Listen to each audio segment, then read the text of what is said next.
नमस्कार दोस्तों, आप सभी का एक बार फिर से हार्दिक स्वागत है आपके यूट्यूब चैनल पे। दोस्तों आज हम लोग फिर से सोल्व करने वाले हैं एम्स नोरसेट 7.0 पेपर की आंसर की। आज का हमारा जो सेशन रहेगा ये रियल क्वेश्चन बेस्ड पेपर है जो आपको मैं आज प्रोवाइड करवाने वाला हूं, यानी कि जो आपको एग्जाम में पूछे गए एग्जैक्ट वैसे के वैसे क्वेश्चंस आप लोगों को मैं आज समझाने वाला हूं। कुछ क्वेश्चंस ऐसे हो सकते हैं 10 से 15 क्वेश्चंस जो इनकम्प्लीट हमें मिले हैं, फिर भी कोशिश की है कि उनको आप लोगों को बताएं कि किस प्रकार से वो क्वेश्चन क्या पूछा गया है और क्या उसका जवाब होना है। तो वो सारी चीज़ें अपन इस पूरे सेशन में देखेंगे और उम्मीद करूंगा कि ये सेशन आपके लिए बहुत ही ज़बरदस्त रहेगा। इसलिए आप वीडियो को लाइक करके अपने दोस्तों को शेयर करना बिल्कुल भी मत भूलना। और अगर आप हमारे चैनल पर पहली बार आए हैं तो आप चैनल को सब्सक्राइब करके बेल आइकन बटन को प्रेस जरूर कर देना। तो चलिए स्टार्ट करते हैं और बिना टाइम वेस्ट किए ये 70 के समथिंग क्वेश्चन है, इनको अपन समझते हैं। कुछ क्वेश्चंस के रैशनल वगैरह सब कुछ दिए हुए हैं, तो ये सभी कुछ अपन समझेंगे तो थोड़ा सा समय जो है वो ज़रूर लगेगा। तो आप सभी लोग क्वेश्चंस को स्किप मत करना, हर एक क्वेश्चन को अच्छे से याद कर लेना। जो लोग प्री में क्वालिफाई होंगे उनके लिए ये रामबाण साबित होंगे। हो सकता है इनमें से कुछ क्वेश्चंस आपको मेन एग्जाम में भी पूछ लिए जाए। तो आप सभी लोग इन क्वेश्चंस को अच्छे से याद कर लेना। जिन्होंने एग्जाम दिया है वो भी याद करें, जिन्होंने एग्जाम नहीं दिया है वो भी याद करें। तो चलिए स्टार्ट करते हैं। पहला क्वेश्चन जैसे कि आप देख रहे हैं अपनी स्क्रीन पे और देख के आपको लग रहा होगा कि सर एज इट इज ऐसा का ऐसा क्वेश्चन जो है हमारी कंप्यूटर स्क्रीन पे हमारे को देखने को मिला था। बिल्कुल एज इट इज ऐसे क्वेश्चंस आपको बहुत सारे मिलेंगे जो एज इट इज आपको पूछे गए हैं। तो चलिए शुरुआत करते हैं पहले क्वेश्चन से, और पहला ही क्वेश्चन है साइकेट्रिक का। देखिए क्वेश्चन में क्या पूछा गया। A client diagnosed with delirium becomes disoriented and confused at night. Which intervention should the nurse implement initially? देखिए बहुत ही अच्छा क्वेश्चन है कि एक पेशेंट है जो कि डिलीरियम से डायग्नोस हुआ है और वो पेशेंट डिसओरिएंटेड है और कंफ्यूज है। कब रहता है ये? रात के समय में। अब यहाँ पे आपको पूछा गया है कि एज ए नर्सिंग ऑफिसर यहाँ पे क्या इंटरवेंशन इंप्लीमेंट करेंगे, इनिशियली आपको बताना है। मतलब इनिशियली क्या आप नर्सिंग एक्शन यहाँ पे इंप्लीमेंट करेंगे। चलिए ऑप्शंस जो आपके सामने हैं ये आप वन बाय वन करके पढ़ लीजिए क्योंकि समय बहुत ज़्यादा लग जाएगा, इसलिए मैं ऑप्शंस को स्किप करता हूँ, डायरेक्टली मैं आपको आंसर के बात करता हूँ। तो यहाँ पे देखिए जो आपको सही जवाब करना था ये आपके कंप्यूटर स्क्रीन पे आपको क्वेश्चन दिखा होगा, और जिन्होंने भी अदर ऑप्शंस किया है उनका तो गलत हो गया। जो आपका सही जवाब होना है वो होना है आपका option B, use a indirect light source and turn off television. देखिए अगर पेशेंट डिसओरिएंटेड है और कंफ्यूज है नाइट के टाइम पे, डिलीरियम का पेशेंट है, तो टीवी को जो है टर्न ऑफ यानी कि बंद कर देना है और इनडायरेक्ट लाइट सोर्स यहाँ पे यूज करना है। यानी डायरेक्टली जो है लाइट सोर्स पेशेंट के कॉन्टेक्ट में ना आए, इनडायरेक्ट लाइट सोर्स जो है वो आपको यहाँ पे यूज करना है। तो ऑप्शन सेकंड जो है वो आपका करेक्ट जवाब है। जिन्होंने किया है उनको 1 नंबर पूरा दिया जाएगा, और जिन्होंने बाकी अदर ऑप्शंस में से कोई चूज किया है तो उसका 1/3 जो है नेगेटिव मार्किंग किया जाएगा। देखिए यहाँ पे रेशनल में लिखा हुआ है लो स्टिमुलेटिंग एनवायरमेंट इज इंपॉर्टेंट। यहाँ पे सबसे इंपॉर्टेंट क्या है? लो स्टिमुलेटिंग एनवायरमेंट। डिलीरियम का पेशेंट है तो यहाँ पे इंपॉर्टेंट आपका जो एक्शन रहेगा वो क्या रहेगा? स्टिमुलेटिंग एनवायरमेंट क्या हो? लो हो। बाकी यहाँ पे देखिए adding TV and music add confusion. अगर आप टीवी म्यूजिक चलाते हैं तो उससे कन्फ्यूजन बढ़ेगा।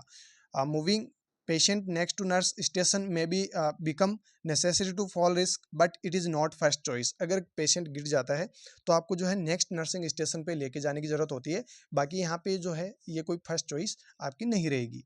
चलिए वही नेक्स्ट क्वेश्चन देखते हैं। क्वेश्चन थोड़ा सा चेंज हो सकता है लेकिन एज इट इज़ आपको ऐसा ही क्वेश्चन पूछा गया था। तो यहाँ पे देखिए चेंज क्या है वो भी मैं बता देता हूँ आपको। देखिए यहाँ पे क्वेश्चन में पूछा गया है injection vitamin K should be given IM on the anterior lateral aspect of the thigh using which needle. यहाँ पे देखिए डैश करके और निडल आपको पूछा गया है कि कौन सी गैस की निडल जो है विटामिन के इंजेक्शन के लिए यूज ली जाती है। यहाँ पे देखिए एक चीज़ जो ऐड की गई है वो ये है कि anterior lateral aspect of thigh.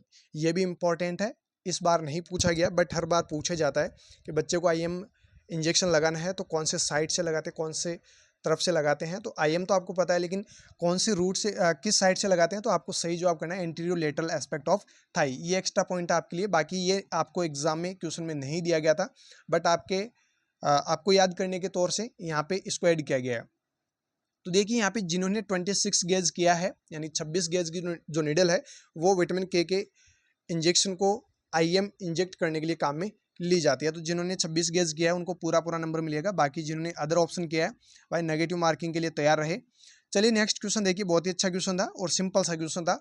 Heart stands for, heart का आपको फुल फॉर्म बताना था। देखिए HAART, हार्ट का फुल फॉर्म आपको बताना था। यहाँ पे अलग अलग ऑप्शंस आपको मिले होंगे, जिनमें से एक ऑप्शन आपको ये मिला होगा जो आपको चूज करना था, और वो आपको सही चूज करना था option second, highly active anti retroviral therapy.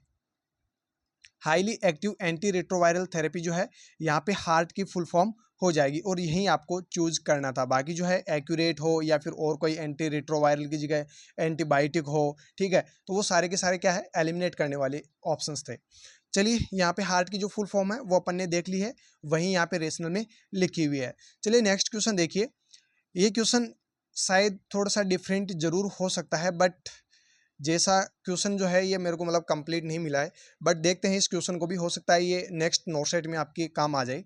देखिए क्वेश्चन में क्या पूछा गया है, और जिसको ये क्वेश्चन कंप्लीटली पता हो वो कमेंट बॉक्स में जरूर लिखे।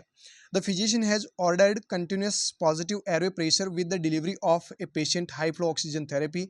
The patient ask the nurse what is benefit of CPAP is what would be the nurse best response. देखिए यहाँ पे सिंपल सा क्वेश्चन ये है कि एक पेशेंट को CPAP जो है वो आपको लगाना है, फिजिशियन ने ऑर्डर किया है, मतलब आपको वो लगाना है, और उसे हाई फ्लो ऑक्सीजन थेरेपी जो है पेशेंट को देनी है।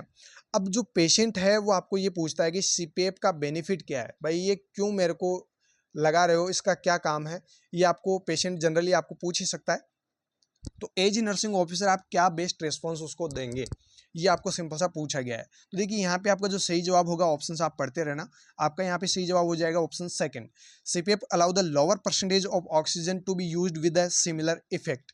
यानी कि जो CPAP है वो लोअर परसेंटेज ऑक्सीजन देता है, और ये सिमिलर इफेक्ट के तौर पे इसको यूज किया जाता है। तो ये आपको बेस्ट रेस्पॉन्स जो है यहाँ पे इस पेशेंट को देना है। अगर ये इस टाइप से क्वेश्चन था तो जवाब आपका ऑप्शन बी जाएगा, और अगर अदरवाइज और टाइप से कोई क्वेश्चन पूछा गया है ये CPAP को लेकर, तो प्लीज़ आप कमेंट बॉक्स में वो क्वेश्चन और उसके ऑप्शंस जरूर डाल दीजिएगा। मैं आपको टेलीग्राम ग्रुप के अंदर वो क्वेश्चन और उसके ऑप्शंस जो है शेयर करके आपको आंसर और बता दूंगा, ठीक है। चलिए नेक्स्ट क्वेश्चन देखिए, बहुत ही अच्छा क्वेश्चन है। वैसे यहाँ पे एक CPAP का पर्पज भी लिखा हुआ है, हो सकता है आपको इस प्रकार से मतलब क्वेश्चन में मिला हो कि CPAP का पर्पज क्या होता है। और तो ये एक वो मशीन होती है जिससे यूज करके माइल्ड एयर प्रेशर जो है वो ब्रीदिंग एयरवे का रखा जाता है, और इसको जो है मतलब एयरवे को ओपन करके रख सकते हैं। कब, जब पेशेंट स्लिप कर रहा हो, मतलब सो रहा हो, उस टाइम भी CPAP से जो है एयरवे को जो है ओपन रख सकते हैं। तो ये CPAP मशीन का काम होता है। चलिए नेक्स्ट क्वेश्चन देखिए, बहुत ही अच्छा क्वेश्चन पूछा गया था, और ये क्वेश्चन देखिए क्या है, the gland which regulate the level of calcium in the blood is. देखिए जो ग्लैंड है या फिर हार्मोन को लेकर शायद क्वेश्चन में हो सकता है ग्लैंड की जगह हार्मोन दिया गया हो, जो भी था। तो देखिए हार्मोन का शायद आपको सवाल पूछा गया होगा कि कौन सा वो हार्मोन है जो कैल्शियम के लेवल को रेगुलेट करता है। सिंपल सा ही क्वेश्चन आपको पूछा गया था। ऑप्शंस आपको मिले होंगे थायराइड, पैराथायराइड, ये ऑप्शंस देख लीजिए। यहाँ पे जो आपका सही जवाब होगा वो होगा ऑप्शन सेकंड, पैराथायराइड। पैराथायराइड का काम होता है कैल्शियम का जो लेवल है उसको रेगुलेट करने का। जिन्होंने कैल्सिटोनिन वगैरह किया है, थायराइड किया है, उनका गलत आंसर हो गया है। चलिए नेक्स्ट क्वेश्चन देखिए, यहाँ पे PTH यानी कि पैराथायराइड हार्मोन जो है ये वो हार्मोन है जो कि पैराथायराइड ग्लैंड से रिलीज होता है और कैल्शियम के लेवल को रेगुलेट करता है। नेक्स्ट क्वेश्चन देखिएगा, जीके का क्वेश्चन है, कौन सी वो भारतीय पहली महिला है जिसने ओलंपिक मेडल जीता था। तो यहाँ पे देखिए महिला का पूछा गया है, तो अभिनव बिंद्रा तो यहाँ पे होने वाले हैं नहीं। बाकी यहाँ पे 3 ऑप्शंस और मिले होंगे, PT ऊषा, मैरी कॉम एंड सानिया मिर्जा। तो यहाँ पे आपका जो सही जवाब होगा वो होगा मैरी कॉम। देखिए मैरी कॉम जो है वो आपका सही जवाब हो जाएगा। नेक्स्ट क्वेश्चन देखिएगा, GPS स्टैंड्स फॉर। GPS की फुल फॉर्म आपको पूछी गई थी, और यहाँ पे सिंपल सा आपका सही जवाब हो जाएगा ग्लोबल पोजिशनिंग सिस्टम। आप घर बैठे चाहे जहाँ का नक्शा देख सकते हैं, डिस्टेंस आप देख सकते हैं, वहाँ के मतलब सैटेलाइट के थ्रू जो है हर मतलब जगह को आप जो है अपने घर बैठे जो है देख सकते हैं। तो वो किसका कमाल है, GPS ग्लोबल पोजिशनिंग सिस्टम का। वहीं नेक्स्ट क्वेश्चन देखिएगा, ये क्वेश्चन रिपीटेड है, यानी कि पिछले नोटसेट में भी पूछा गया था। ये एकमात्र ऐसा क्वेश्चन था जो वापस से रिपीट हुआ है।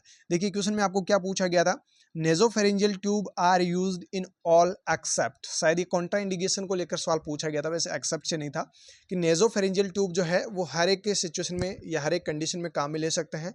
तो ये नेजोफेरेंजियल ट्यूब किस में कॉन्ट्रा इंडिकेटेड है, मतलब किस में यूज नहीं करनी है, ये आपको पूछा गया था। और यहाँ पे आपको सही जवाब करना था बेसिलर स्कल फ्रैक्चर। अगर पेशेंट को स्कल फ्रैक्चर हो रखा है नेजोफेरिंजियल ट्यूब यूज नहीं कर सकते। बाकी ऑप्शंस जो है वो आप देख सकते हैं। चलिए नेक्स्ट क्वेश्चन देखिएगा। Which of the patient has false fixed that he has harm for other person has indicated which of the following delusion। देखिए एक पेशेंट है जो कि दूसरे जो भी पर्सन होते हैं उनसे डर लगता है उसको कि ये मेरे को मार देंगे, मतलब वो दूसरे जो भी पर्सन है उनको अपने लिए हार्मफुल समझता है। तो बताइए ये किस टाइप का डिल्यूजन है। तो देखिए इस पर्सन को जो डिल्यूजन है वो किस टाइप का है, डिल्यूजन ऑफ परसिक्यूशन। और डिल्यूजन से दो क्वेश्चन एम्स नॉर्सेट प्री में आपको पूछे गए हैं, एक डिल्यूजन ऑफ परसिक्यूशन, दूसरा एक डिल्यूजन ऑफ ग्रेंडियोसिटी, वो भी आगे आएगा। बट यहाँ पे जो आपका सही जवाब होगा वो क्या होगा, डिल्यूजन ऑफ परसिक्यूशन। चलिए नेक्स्ट क्वेश्चन देखिए। Next question as it is आपको मिला होगा, ऐसा का ऐसा ही क्वेश्चन आपको मिला होगा। A nurse administered pure oxygen to the client during and after ECT यानी electroconvulsive therapy, what is the nurse rationale for this procedure. देखिए जब भी पेशेंट को ईसीटी दिया जाता है तो ईसीटी के दौरान जो है पेशेंट को प्योर ऑक्सीजन एडमिनिस्टर की जा रही है, और ईसीटी के बाद में आफ्टर ईसीटी भी प्योर ऑक्सीजन उस पेशेंट को दी जा रही है। तो यहाँ पे आपको बताना है कि ये जो प्योर ऑक्सीजन आप दे रहे हैं इसका क्या रेशनल है, ये एज ए नर्सिंग ऑफिसर आपको बताना था। Option same as it is जो आपको स्क्रीन पे दिख रहे हैं वैसे के वैसे मिले होंगे। यहाँ पे आपका सही जवाब होगा option third, to prevent anoxia due to medication induced paralysis of respiratory muscle. देखिए रेस्पिरेटरी मसल्स में जो है मेडिकेशन इंड्यूस्ड पैरालिसिस हो सकता है तो उसकी वजह से एनोक्सिया होगा, और एनोक्सिया को प्रिवेंट करने के लिए क्या दे रहे हैं पेशेंट को, प्योर ऑक्सीजन। कब दे रहे हैं, ड्यूरिंग ईसीटी और आफ्टर ईसीटी। तो ये रेशनल आपका यहाँ पे सही जवाब हो जाएगा। ऑप्शन सी जिन्होंने किया है उनका सही जवाब है, बाकी अदर ऑप्शन क्या है वो देख लेना, नेगेटिव मार्किंग के लिए तैयार हो जाना। देखिए यहाँ पर रेशनल में लिखा हुआ है ए नर्स एडमिनिस्टर 100% या फिर pure oxygen during and after ECT therapy to prevent anoxia due to medication induced paralysis of respiratory muscles. ECT therapy is induction of the grand mal seizures through the application of electrical current to the brain. इससे क्या होगा, जो ECT therapy दी जाती है इसकी वजह से grand mal seizures जो है पेशेंट में देखने को मिल सकते हैं, क्योंकि इलेक्ट्रिकल करंट जो होता है वो कहाँ पे लगता है, वो ब्रेन पे अप्लाई होता है डायरेक्टली। तो इसकी वजह से ये सीजर्स भी आ सकते हैं। तो सीजर्स आ सकते हैं मतलब पेशेंट को एनोक्सिया की कंडीशन डेवलप हो सकती है, तो उससे बचाने के लिए ऑक्सीजन जो है प्योर ऑक्सीजन पेशेंट को एडमिनिस्टर की जाती है। चलिए वही नेक्स्ट क्वेश्चन देखिए, फिर से HTML स्टैंड्स फॉर यानी कि शॉर्ट फॉर्म वाले क्वेश्चंस करीबन 4 पूछे गए थे। तो यहाँ पे एक क्वेश्चन और आ चुका है। HTML की फुल फॉर्म आपको पूछी गई थी।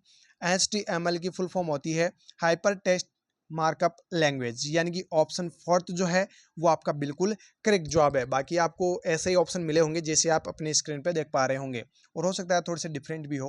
तो जो भी थे आपको यहाँ पे सही जवाब करना था हाइपर टेक्स्ट मार्कअप लैंग्वेज। चलिए नेक्स्ट क्वेश्चन देखिए, बहुत ही अच्छा क्वेश्चन था जो आपको पूछा गया था। A female patient reports N intense overwhelming fear of driving a car. The fear has disrupted all elements of patient's life. The patient does not go to grocery store unless someone transported her, has requested her job and few social contacts. The patient treatment plan include। देखिए यहाँ पे पूरी कहानी का एक ही सार है कि भाई जो पेशेंट है, जो फीमेल पेशेंट है, उसको क्या लग रहा है, डर लग रहा है, यानी कि इसको फियर डेवलप हुआ है। सीधा सा बस सार यही है कि इस महिला को क्या हुआ है, फियर हुआ है।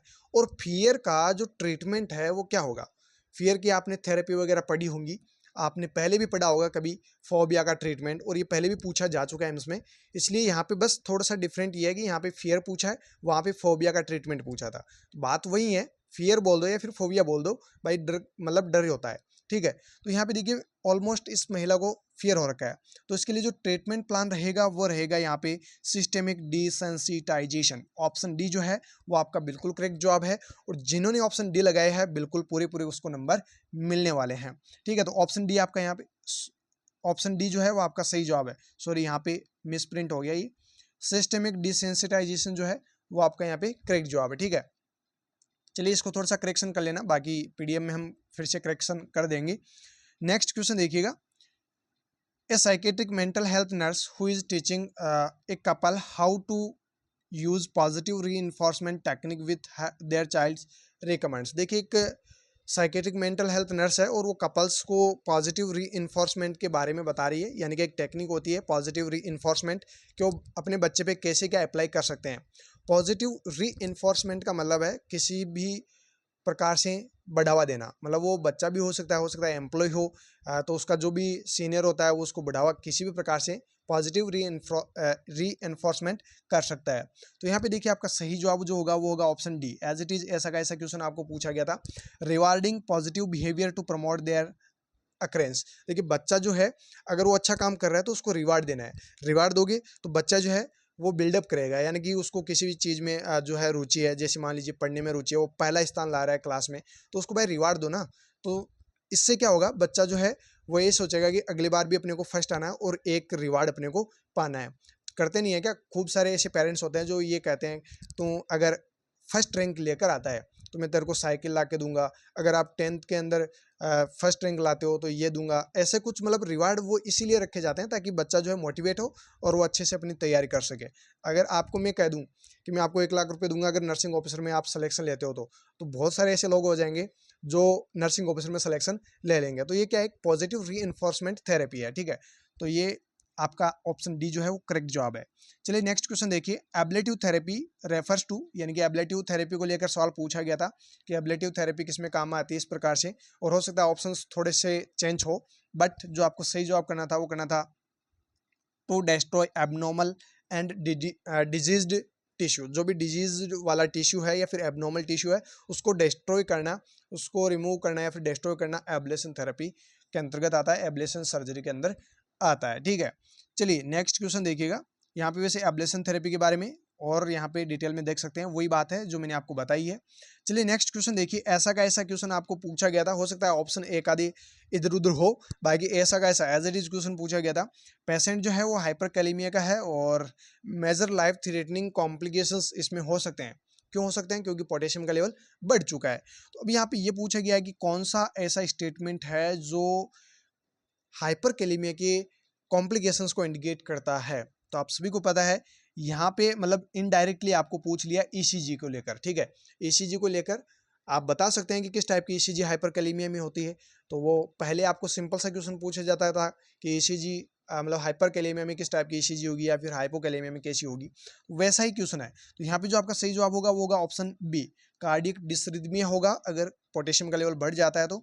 एंड जो टेल पीक्ड टी वेव है वो भी आपको देखने को मिलेगी किसमें, हाइपर कैलेमिया के अंदर। बाकी ऑप्शंस आप पढ़ते रहना। चलिए थोड़ा सा इसको और फास्ट करते हैं क्योंकि टाइम ज़्यादा हो जाएगा, मेरे को ऐसा लग रहा है। चलिए यहाँ पे नेक्स्ट क्वेश्चन देखिए, मैं आपको क्वेश्चन समझा देता हूँ डायरेक्टली, जहाँ जरूरत पड़ेगी तो हम पढ़ भी लेंगे, ठीक है। देखिए यहाँ पे क्वेश्चन में पूछा गया है कि एक पेशेंट है जो कि ब्लड डोनेट करने वाला है, यानी कि क्लाइंट है जो ब्लड डोनर है। अब यहाँ पे ये पूछने चाह रहा है कि इस ब्लड डोनर में हीमोग्लोबिन को असेस करना है, तो इसके लिए कौन सा गोल्ड स्टैंडर्ड टेस्ट रहेगा। हीमोग्लोबिन एस्टिमेशन करना है, गोल्ड स्टैंडर्ड टेस्ट कौन सा रहेगा, ये आपको सिंपल सा पूछा गया है। यहाँ पे आपका सही जवाब हो जाएगा AHA। AHA यानी कि ऑटोमेटेड हेमेटोलॉजी एनालाइजर। AHA आपका यहाँ पे क्या हो जाएगा, करेक्ट जवाब। जिन्होंने किया है सही है, बाकी अदर ऑप्शन क्या है, नेगेटिव मार्किंग आपकी हो जाएगी। चलिए नेक्स्ट क्वेश्चन देखिएगा, सिंपल सा क्वेश्चन था कि नर्स जो है वो परफॉर्म करने वाली है 12 लीड ECG और प्रिपेयर कर रही है पेशेंट को। और जब प्रिपेयर कर रही है तो V1 लीड जो है एज ए नर्सिंग ऑफिसर आप लगाएंगे। तो यहाँ पे आपको यही पूछा गया है कि V1 लीड को कहाँ पर प्लेस करेंगे, किस जगह पर आप सबसे पहले V1 लीड को आप प्लेस करेंगे।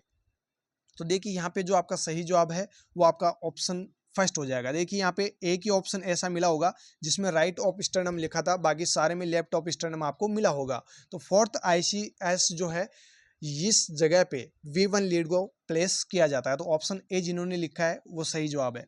नेक्स्ट क्वेश्चन देखिएगा, एज इट इज क्वेश्चन आपको पूछा गया होगा कि एक 5 साल का बच्चा है जिसको fatigue, paleness, irritability and even cognitive problem भी डायग्नोस हुई है। और ये सारी चीज़ें देखने के बाद ये पता चलता है कि इस बच्चे को क्या हुआ है, एनीमिया हुआ है। एनीमिया हुआ है, ब्लड टेस्ट इसका किया गया है, ब्लड टेस्ट करने के बाद में पता चला है कि इस बच्चे को क्या है, मैक्रोसाइटिक एनीमिया। मैक्रोसाइटिक एनीमिया पूछा है, ध्यान से पढ़ो इसको, मैक्रोसाइटिक एनीमिया पूछा है। तो बताइए कौन सी डेफिशिएंसी इस बच्चे में हुई है, किस डेफिशिएंसी की वजह से इस बच्चे को हुआ है एनीमिया। तो यहाँ पे जो आपका सही जवाब होगा वो होगा ऑप्शन डी, साइनोकोबालामाइन या फिर कोबालामाइन, जो भी आपको ऑप्शन में दिया गया था वही आपका सही जवाब है। अगर यहाँ पे पूछा जाता माइक्रोसाइटिक तो फिर आपका आयरन भी ऑप्शन यहाँ पे जा सकता था, बट आपको पूछा गया मैक्रोसाइटिक एनीमिया, तो आपका कोबालामाइन जो है वो आपका सही जवाब हो जाएगा। चलिए नेक्स्ट क्वेश्चन देखिएगा। Wise cricoid pressure applied during intubation. Intubation के दौरान क्रिकोइड प्रेशर जो है वो अप्लाई किया जाता है, तो इसका रीजन क्या है, क्यों अप्लाई करते हैं? तो इसका रीजन ये है ताकि जो भी गैस्ट्रिक कंटेंट है वो एस्पायरेट ना हो, रिगर्जिटेशन ना हो। तो रिगर्जिटेशन अगर होता है तो एस्पायरेशन भी होगा, तो इससे प्रिवेंट करने के लिए क्रिकोइड प्रेशर जो है इंट्यूबेशन के दौरान अप्लाई किया जाता है। तो to help prevent aspiration of gastric contents जो है ये आपका सही जवाब यहाँ पे हो जाएगा। चलिए यहाँ पर रेशनल भी लिखा हुआ है, cricoid pressure is applied to prevent regurgitation of gastric contents into the pharynx and subsequent aspiration into the pulmonary tray। मतलब कुल मिला के जो रिगर्जिटेशन हो रहे हैं गैस्ट्रिक कंटेंट्स, तो उनसे जो एस्पायरेशन है वो हो सकता है, तो उससे बचाने के लिए प्रेशर अप्लाई किया जाता है। नेक्स्ट क्वेश्चन देखिएगा। हो सकता है क्वेश्चंस थोड़े से डिफरेंट हो, बट आपको पूछा गया था कि ऑटोनॉमिक डिसरिफ्लेक्सिया एक पेशेंट को हुआ है, कौन सा सिम्टम्स देखने को मिलेंगे। वैसे क्वेश्चंस अपन ने कुछ क्वेश्चंस पहले प्रीवियस पार्ट के अंदर देख लिए हैं, बट आज अपन रियल क्वेश्चंस देख रहे हैं।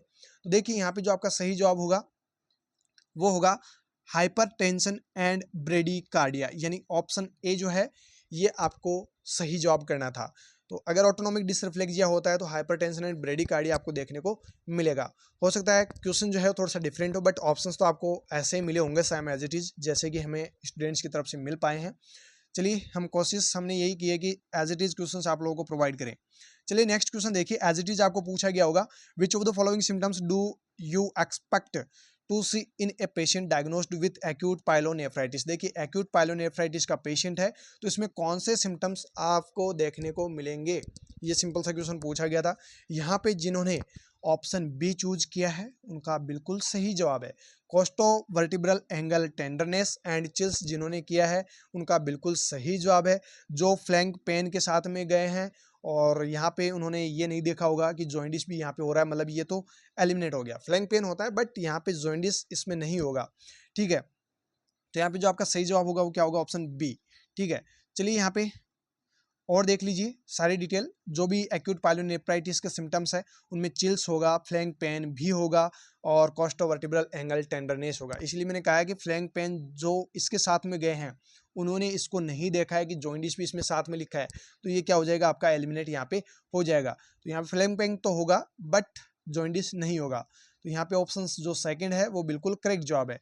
जॉइंडिस इंडिकेट करता है गॉल ब्लैडर या फिर लिवर ऑब्स्ट्रक्शन को, ठीक है। आपके एक्यूट पाइलोनेफ्राइटिस में नहीं होगा। Burning sensation on urination is a sign of lower UTI. Burning sensation जो है ये किस में देखने को मिलेगा, लोअर यूटीआई के अंदर। चलिए नेक्स्ट क्वेश्चन देखिए। बिल्कुल सिंपल सा क्वेश्चन पूछा गया था कि पेंटाप्लेजिया की एक टर्म दी गई थी और आपको ये पूछा गया था कि पेंटाप्लेजिया के अंदर क्वाड्रिप्लेजिया तो होगा लेकिन इसके साथ में प्लस, और आपको पूछा गया था प्लस में क्या होगा। पेंटाप्लेजिया मतलब 5 साइन आपको देखने को है, मतलब देखने को मिलेंगे। तो एक तो हो गया आपका क्वाड्रिप्लेजिया यानी कि lower and upper extremities, 4 extremities हो गई, तो चारों में पैरालिसिस, तो यहाँ पे क्वाड्रिप्लेजिया हो गया। प्लस में एक और क्या पैरालिसिस ऐसा होगा जिससे कि टर्म बन जाएगी आपकी पेंटाप्लेजिया, और ऐसा एक ही आपको ऑप्शन में दिया गया था जिसमें पैरालिसिस लिखा हुआ था और वो था आपका रेस्पिरेटरी पैरालिसिस। तो यहाँ पे ऑप्शन ए जो है वो आपका बिल्कुल करेक्ट जवाब है। जिन्होंने किया है पूरे नंबर मिल जाएंगे। चलिए नेक्स्ट क्वेश्चन देखिएगा। How many gold medals did India win at the Paris 2024 Paralympic. जो पैरालंपिक अभी हुए हैं उनमें 2024 के जो पेरिस पैरालंपिक हुए हैं, भारत ने कितने गोल्ड मेडल जीते हैं। तो यहाँ पे आपका सही जवाब हो जाएगा ऑप्शन सी, 7। चलिए नेक्स्ट क्वेश्चन देखिए। एज इट इज आपको क्वेश्चन मिला होगा। After taking an antidepressant for about a week the patient reports constipation and blurred vision. देखिए थोड़ा सा इसको शॉर्ट करके, मतलब मैं डायरेक्टली आप लोगों को क्वेश्चन बता देता हूँ, समझा देता हूँ कि एक पेशेंट जो एंटी डिप्रेसेंट ले रहा है कब से, ए वीक, यानी कि हो सकता है इस पेशेंट को कितने दिन हुए हैं, सिर्फ 1 वीक हुआ है और पेशेंट ने कंप्लेन कर दी किसको, डॉक्टर को, या फिर हो सकता है आपको भी कंप्लेन कर दे कि भाई मैं 1 सप्ताह से ये दवाई खा रहा हूँ लेकिन मेरे को कोई इंप्रूवमेंट नजर नहीं आ रहा है, तो बिल्कुल कर सकता है। तो देखिए कंप्लेन क्या की है, कॉन्स्टिपेशन हुआ है, ब्लड विजन हुआ है एंड मूड जो पेशेंट का है उसमें किसी प्रकार का कोई इम्प्रूवमेंट नहीं हुआ है। तो देखिए यहाँ पे अब क्या पूछा गया है, the physician and psychiatric and mental health nurse inform the patient. अब यहाँ पे ये पूछा गया है कि जे पेशेंट ने तो कंप्लेन कर दी, तो आप एज ए नर्सिंग ऑफिसर क्या उस पेशेंट को कहेंगे। तो यहाँ पे जो आपका सही जवाब होगा वो होगा ऑप्शन ए। जिन्होंने लिखा है बिल्कुल सही जवाब लिखा है। It take approximately 2 to 4 weeks for depression to lessen and side effect usually diminish over time। देखिए ये जो एंटी डिप्रेशन पेशेंट खा रहा है इसके वजह से ये जो कंप्लेन कर रहा है ये साइड इफेक्ट की कंप्लेन है। तो ये पेशेंट को आपको बताना है कि जब आप इन एंटी डिप्रेशन की ड्रग्स को, दवाइयों को 2 से 4 वीक तक लोगे तो आपका जो डिप्रेशन है, जो आपका मूड जो इंप्रूवमेंट नहीं हो रहा है वो भी आपका इंप्रूव होगा, और ये जो साइड इफेक्ट्स आप बता रहे हैं, जो कंप्लेन कर रहे हैं, वो भी क्या हो जाएगी, डिमिनिश हो जाएगी। ये आपको उस पेशेंट को बताना था और यही आपको एम्स नॉरसेट को बताना था, तभी आपको पूरा नंबर मिलने वाला है, नहीं तो आपके वही 1/3 यानी कि नेगेटिव मार्किंग आपकी होने वाली है। चलिए यहाँ पे ऑप्शन ए जो है वो आपका बिल्कुल करेक्ट जवाब है। चलिए नेक्स्ट क्वेश्चन देखिए। वैसे इस बार साइकेट्री के अच्छे अच्छे क्वेश्चंस पूछे गए हैं। नेक्स्ट क्वेश्चन देखिए, यहाँ पे मैं सिंपल सा बता देता हूँ कि एक पेशेंट है जिसको MAOI यानी मोनो अमाइनो ऑक्सीडेज इनहिबिटर्स जो है प्रेस्क्राइब की गई है न्यूली अभी अभी, और एज ए नर्सिंग ऑफिसर आप जो है उस पेशेंट को फूड इंस्ट्रक्शन दे रहे हैं कि भाई आप MAOI जो ड्रग है वो अगर आप लेते हैं तो कौन सी जो है फूड आइटम्स जो है वो आपको अवॉइड करने हैं, ये आप उस पेशेंट को बताएंगे। तो बताइए आप क्या उस पेशेंट को सजेस्ट करेंगे। तो यहाँ पे जो आपका सही जवाब होगा वो होगा ऑप्शन डी, टायरामाइन फूड। जो भी टायरामाइन कंटेनिंग फूड्स है वो इस दवाई के साथ में नहीं खाने हैं, अदरवाइज क्या हो सकता है, हाइपरटेंसिव क्राइसिस। हाइपरटेंसिव क्राइसिस से बचना है तो भैया टायरामाइन कंटेनिंग फूड्स नहीं खाने हैं, ये आपको उस पेशेंट को इन्फॉर्म करना है, बता देना है, ठीक है। तो यहाँ पे ऑप्शन डी जो है वो आपका करेक्ट जवाब है। चलिए नेक्स्ट क्वेश्चन देखिएगा, बिल्कुल सिंपल सा क्वेश्चन पूछा गया है, ओबीजी का सवाल है। Umbilical cord compression. Umbilical cord compression जो है ये आपने एसिलरेशंस की अलग अलग टाइप्स पढ़े होंगे प्रेगनेंसी में जब चेक करते हैं। तो एसिलरेशंस आपने अर्ली एसिलरेशंस, वेरिएबल एसिलरेशंस, डेसिलरेशंस, ये सब चीज़ें आपने पढ़ी होगी। तो यहाँ पे देखिए जो अम्बिलिकल कॉर्ड कंप्रेशन है वो किस कंडीशन में देखने को मिलेगा। तो यहाँ पे आपका सही जवाब होगा वेरिएबल डेसिलरेशन। VD जिन्होंने किया है उनका सही जवाब है और पूरे पूरे नंबर दिए जाएंगे। चलिए नेक्स्ट क्वेश्चन देखिए, एज इट इज आपको क्वेश्चन पूछा गया होगा। ए प्रेग्नेंट वुमेन, देखिए मैं सिंपल सा बता देता हूँ कि एक प्रेग्नेंट वुमेन है वो OPD के अंदर आती है, गिविंग बर्थ यानी कि उसने बच्चे को जन्म दे दिया है, ठीक है, मतलब उसका बच्चा जो है वो डिलीवर हो चुका है। डिलीवर होने के बाद में वो महिला कॉन्ट्रासेप्टिव मेथड यूज करती है, ठीक है। अब यहाँ पे ये पूछा गया है कि कौन सा वो कॉन्ट्रासेप्टिव मेथड है जो क्या करेगा, हिर्सुटिज्म एंड एक्नीज के जो सिम्टम्स है उनको रिड्यूस करने में हेल्प करेगा। हिर्सुटिज्म एंड एक्नीज की प्रॉब्लम को रिलीव करेगा, मतलब रिलीव करेगा। कौन सी वो कॉन्ट्रासेप्टिव मेथड है, ये आपको सिंपल सा क्वेश्चन पूछा गया था। तो देखिए जो डिपोट प्रोवेरा है या डिपो प्रोवेरा है एंड जो IUD है ये तो इसके साइड इफेक्ट है, यानी कि ये तो क्या करेंगे, इसको बढ़ाएंगे। तो जिन्होंने डिपो प्रोवेरा या फिर IUD किया है वो तो 1/3 नेगेटिव मार्किंग जरूर कर लेना अभी, और जिन्होंने कंबाइंड ओरल कॉन्ट्रासेप्टिव पिल्स या फिर एस्ट्रोजन या फिर प्रोजेस्टेरोन पिल्स जो भी आपको ऑप्शन में मिला था अगर वो किया है तो पूरे पूरे 1 नंबर आपको दिए जाएंगे, ठीक है। चलिए नेक्स्ट क्वेश्चन देखिए, मिनिमम नंबर जो है कितने स्पुटम के जरूरी है अकॉर्डिंग टू RNTCP गाइडलाइन। ये सिंपल सा सीधा सा क्वेश्चन पूछा गया था। तो देखिए यहाँ पे अगर TB किसी पर्सन को होता है या फिर मतलब कोई भी पर्सन है जो सस्पेक्टेड है उसको कितने क्या स्पुटम के सैंपल देने होंगे, ये सिंपल सा क्वेश्चन था। यहाँ पे आपका सही जवाब हो जाएगा ऑप्शन सी, दो उसको सैंपल देने होंगे। देखिए कब, एक तो वो अगर सस्पेक्टेड है और आपके पास में आया है या फिजिशियन के पास में गया है तो ऑन स्पॉट उसका सैंपल लेना है, एक तो उसका ऑन स्पॉट सैंपल लेना है और उसके बाद उसको नेक्स्ट मॉर्निंग जो है फिर से एक नया सैंपल और देना है। तो ये 2 सैंपल जो है ये ज़रूरी है। यहाँ पर हो सकता है RNTCP की जगह डॉट्स वगैरह ऐसा कुछ लिखा हुआ आ रहा था कि डॉट्स का पेशेंट है या फिर डॉट्स उस पेशेंट को देनी है, और TB का पेशेंट है तो उसको कितने क्या स्पुटम जो है देने होंगे। तो 2 जो है आपका सही जवाब, 2 स्पुटम आपका सही जवाब हो जाएगा। जिन्होंने 2 किया है बिल्कुल करेक्ट जवाब है।